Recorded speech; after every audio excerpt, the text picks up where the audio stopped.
राम नाम सत्य है। राम नाम सत्य है। राम नाम सत्य है। राम नाम सत्य है। राम नाम सत्य है। इस शब्द को या इस वाक्य को हम सभी उस वक्त सुनते हैं, उस समय में जिस समय हमारी आखिरी सांसें जा चुकी होती है। मेरा कहने का मतलब हमारी नहीं, लेकिन हम मानव प्राणी में से ही किन्हीं एक का जब अंतिम सांस बिक चुका होता है, छूट जाता है, अब उनके पास शेष सांस नहीं रह जाता है। जब उनकी अर्थी सस्ती है और हम अपने परिवार के सदस्य से अलग करना चाहते हैं, चाहते नहीं बल्कि कर भी देते हैं, तो उस वक्त यह शब्द सुनने को मिलता है। आइए एक चीज़ सबसे पहले क्लियर कर देना चाहेंगे कि राम नाम सत्य है। यह शब्द हम लोग सुनते हैं और बोल दिया करते हैं हम लोग भी, लेकिन शायद इस शब्द का भावार्थ ठीक उसी तरह जिस प्रकार सुनने को मिलता है, हम सभी सुनते हैं। यदि इसी शब्द का भावार्थ समझ में आ भी जाए तो शायद इस संसार से पाप हमेशा हमेशा के लिए खत्म हो जाएगा। हमेशा हमेशा के लिए खत्म हो जाएगा। इस तरह से मुझे लगता है, यह आभास मुझसे होता है। मगर इस शब्द का या इस वाक्य का भावार्थ समझ में आ जाएगा तब यह संभव है, इससे पहले नहीं। इससे पहले यदि समझ में आ जाता तो शायद अभी जितना पाप हो रहा नहीं होता। जब पाप जितना हो रहा अभी उतना पाप नहीं होता। जबकि सत्य वाक्य तो यह भी है, सत्य कथन तो यह भी है कि राम का नाम हमारे आदर्श पुरुष श्री राम जी भी लेते हैं। अचंभव, चकित करने वाली बात, हैरान कर देने वाली सवाल यह है कि हम सभी उनका नाम लेते हैं, उनकी भजन करते हैं, उनकी गुणगान करते हैं, और वो किस लिए अपने ही नाम को भजते हैं। हो गई ना चकित करने वाली बात कि आखिर हम सभी खुद उनका नाम लिया करते हैं और वो किन को लेते हैं। खुद तो उन्हीं का नाम है राम, तो वो भला राम राम क्यों बोलते हैं। लेकिन जी नहीं, जहाँ तक हमारा समझ है तो बस इतना ही बतलाना चाहूँगा कि राम एक शब्द है, पावरफुल, बहुत ही उपयोगी, बहुत ही शक्तिशाली वह नाम है। इसलिए राम भी, हमारे आदर्श पुरुष श्री राम जी भी उस नाम के सामने घुटने टेकते हैं, उस नाम को नतमस्तक करते हैं, उस नाम के सामने झुक जाते हैं। उस नाम की वे आदर्श पुरुष श्री राम जी भी नमन करते हैं, जपा करते हैं उस नाम को।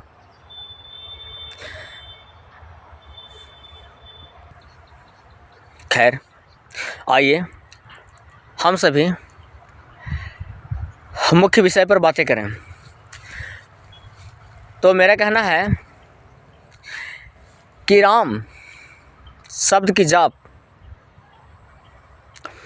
हम सभी कर सकते हैं, संभव है, लेकिन इस नाम का भावार्थ नहीं मालूम है। और यही वजह है कि भला हम कैसे जाप कर सकते हैं, जिसका भावार्थ मालूम नहीं है, जिस भाव का अर्थ मालूम नहीं है, जिस शब्द का अर्थ मालूम नहीं है, उसका जाप हम भला कैसे कर सकते हैं? जैसे हम संस्कृत में कुछ कैसे बोल सकते हैं, कोई किताब भला कैसे पढ़ सकते हैं, जब तक कि संस्कृत की छंद मात्राएं भी हम नहीं जानते हैं। तो ये हमारे लिए तो मुश्किल है। हालांकि हम संस्कृत जानना चाहें तो जान सकते हैं। आने वाले समय में हम बोलना सीख जाएंगे, शास्त्र पढ़ना सीख जाएंगे, सब कुछ। लेकिन जब हम छंद भी नहीं उसके बारे में जानते हैं, आभास भी नहीं किए हुए हैं, तो भला कैसे? ऐसे संभव नहीं है। संभव है, हम चाहें, प्रयास करें तो उस ऊंचाई तक पहुंच सकते हैं, उस मंजिल को पा सकते हैं, लेकिन ऐसे नहीं। और रही बात अभी हम जिन राम के भजन करते हैं, जिन्हें याद करते हैं, शायद उन्हें हम सब जैसे जिस समाज में जी रहे हैं, लोगों को नाम महेश, कमलेश, रितेश वगैरह वगैरह कुछ भी हो, इस तरह से जितना भी नाम है, उसी में से वो भी एक नाम के व्यक्ति हैं। बस उन्हें इस तरह से समझ बैठे हैं और जाप करते हैं उनका भी। बस और लोगों के जैसे मेहमान में किन्हीं, हमारे ही मेहमान में किन्हीं का अगरा वगैरह नाम हो जाता है तो उन्हें उस नाम से पुकारा करते हैं और उनके आदर सम्मान करते हैं, मान सम्मान किया करते हैं। ठीक उसी प्रकार से राम जी का भी नाम है और ठीक हमारे ही मेहमान के जैसे वह भी एक मेहमान है और हम आदर सत्कार किए जाते हैं, किया करते हैं। लेकिन हकीकत में हम भूल चूक से, जाने अनजाने में मुख से जो शब्द निकालते हैं राम, शायद वास्तव में इसका महत्व पता हो जाए तो मुझे लगता है उस नाम के हम दीवाने हो जाएंगे।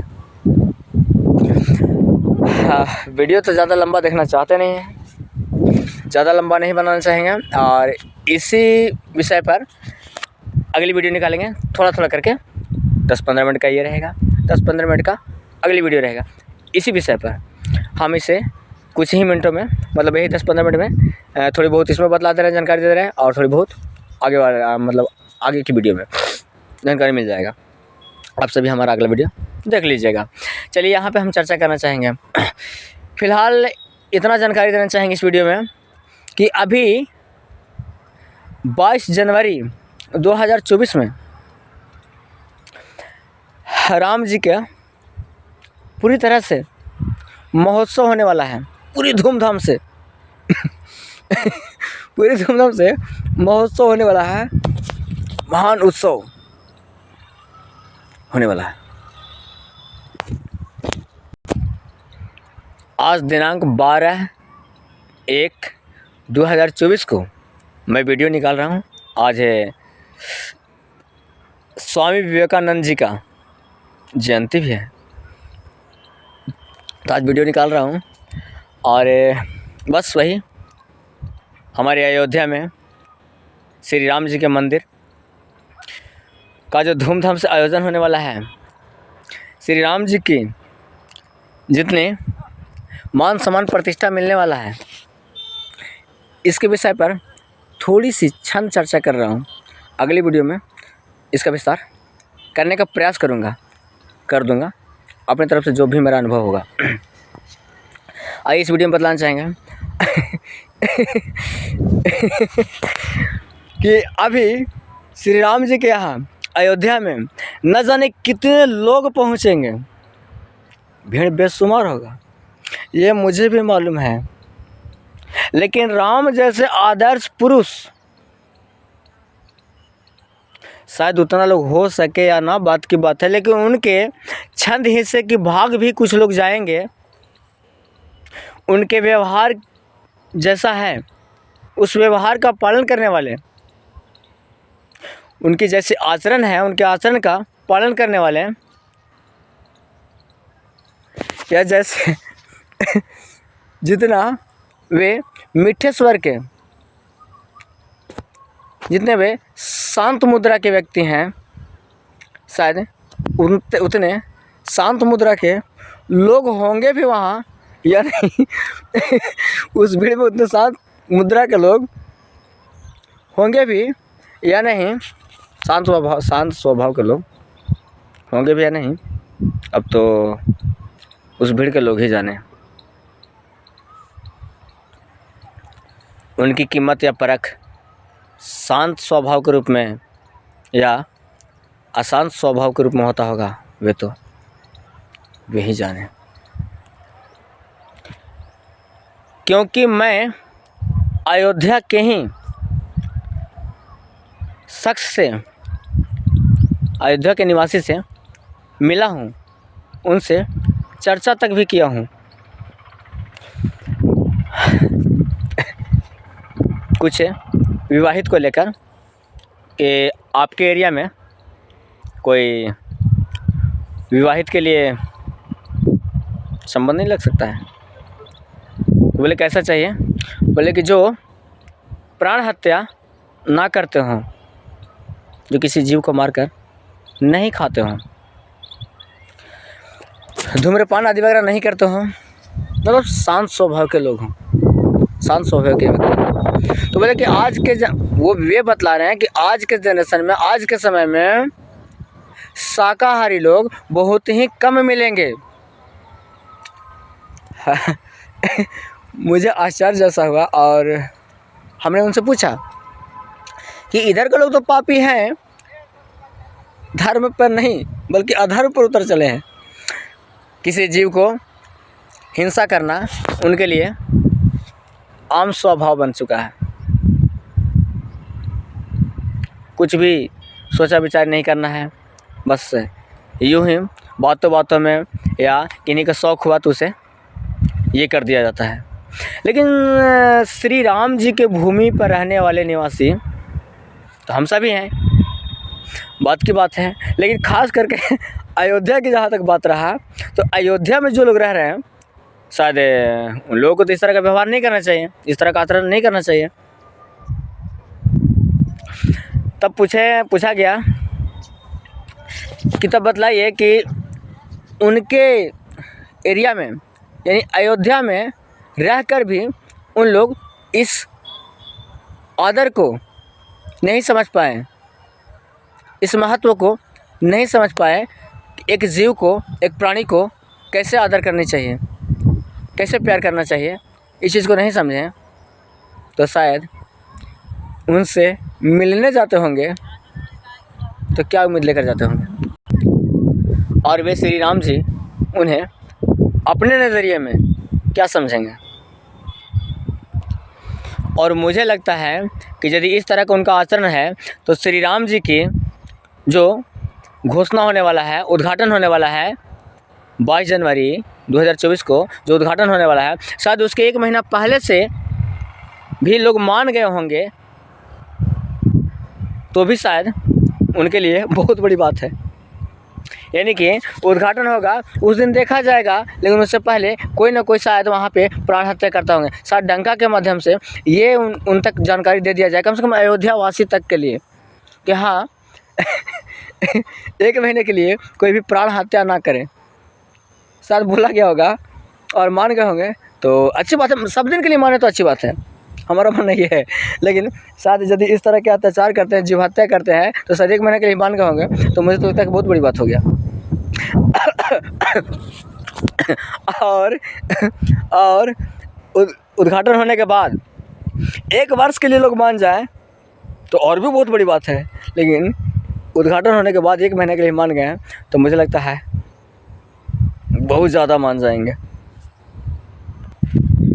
तो मेरा कुल मिलाकर कहना ये है कि हम यहाँ से पूरी धूमधाम से, श्रद्धा भाव के साथ, पूरे दिल में श्रद्धा लेकर के जाते हैं श्री राम जी के पास। मैं तो वहाँ जा रहा हूँ उनके पास, जिनके पास लोग जाने के लिए तरसते हैं, या जिनका भाग्य में लिखा होता है वही वहाँ पहुँच पाते हैं। सभी लोग वहाँ नहीं पहुँच पाते, सभी लोग के बस की बात नहीं, सभी लोग को भाग्य में नहीं है उनके दर्शन करना।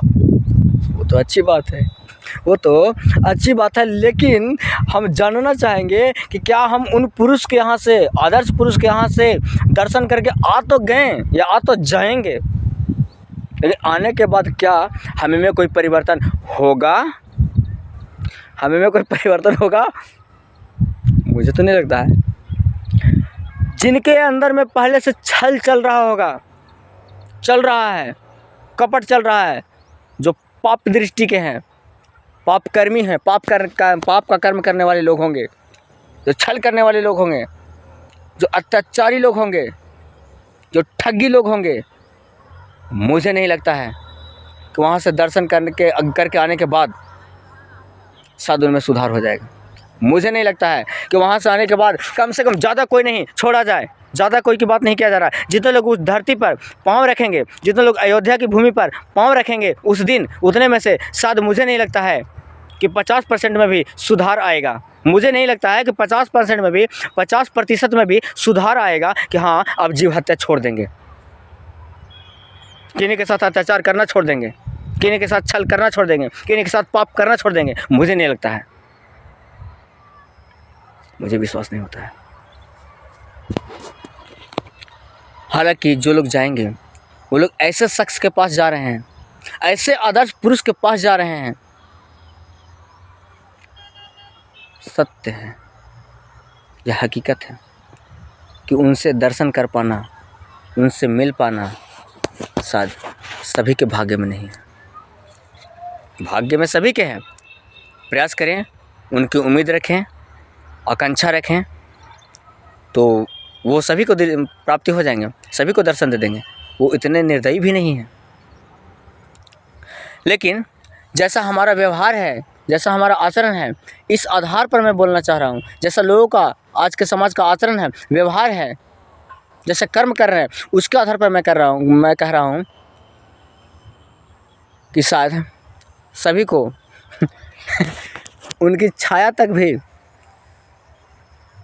दर्शन कर लिया जाए, सभी लोग मिलकर उनके छाया तक भी दर्शन कर लें, तो मुझे शायद बहुत बड़ी प्राप्ति समझ में आता है। बहुत बड़ा दर्शन कर लिया, उनकी परछाई भी मिल जाए तो, और सदृश साक्षात दर्शन करना तो आप ही लोग जानते होंगे कि शायद हमारा कर्म बुरा हो और हम अच्छे फल की प्राप्ति करें, कामना करें और वो हमें प्राप्त हो जाए। आप सभी जानते होंगे कि हो सकता है या नहीं। हम बुरा कर्म करें और अच्छे फल की प्राप्ति रखें तो शायद अच्छे के फल की प्राप्ति हमें होगा या नहीं, ये सभी जानते हैं। अच्छे कर्म करने वाले भी और बुरे कर्म करने वाले भी, सभी कर्म करने वाले लोग जानते हैं। तो मैं अंतिम चरण में बस आप सबों को इतना ही सलाह देना चाहूँगा कि अच्छे कर्म करें। आदर्श पुरुष का इंतज़ार करने की ज़रूरत नहीं है। आदर्श पुरुष हमसे भी मिलने के लिए इच्छुक रहेंगे, सिर्फ हमारा कर्म अच्छा होना चाहिए। क्योंकि मुझे लगता है कि एक संगीत है, उसमें सारे तीर्थ धाम, सारे सुकर्म का सार समा दिया गया है। वो गीत है, मन की तरंगे मार लो, मन की तरंगे मार लो, बस हो गया भजन। आदत बुरी सुधार लो, बस हो गया भजन। हम ज़्यादा संगीत नहीं सुनाना चाहेंगे, ना संगीत सुना रहा हूँ लाइन लगाकर, लेकिन इस संगीत को लोड करें, सुने और उसका सार को समझें। शायद हम कोई तीर्थ धाम नहीं भी जाएं तो कोई आपत्ति नहीं होगा। तो मैं बस अब इतना ही कहना चाहूँगा कि हम यदि विद्यालय जाते हैं तो वहाँ से विद्या ग्रहण करके ज़रूर आएँ, वहाँ की शिक्षा ज़रूर प्राप्त करें।